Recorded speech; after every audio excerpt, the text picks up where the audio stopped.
Assalamualaikum everyone. We're doing a Ramadan activity. So here we have a fridge with lots of objects. We have to color all the objects and then we have to cut them out. Only cut the food and stick them in the fridge. Come on, let's do it. We're gonna put glue everywhere on here. I'll glue it. This is how you do it. So you have to stick all the food items on over here.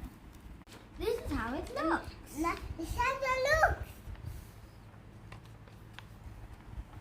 Let's go and show Alif. Let's go and see Alif. You can turn around now, Alif. Wow, what is this? This is the Ramadan fridge. What did we put inside? We've put all the food we're going to eat for Ramadan. I'm gonna hang it on my fridge now. Come on. You can make your own.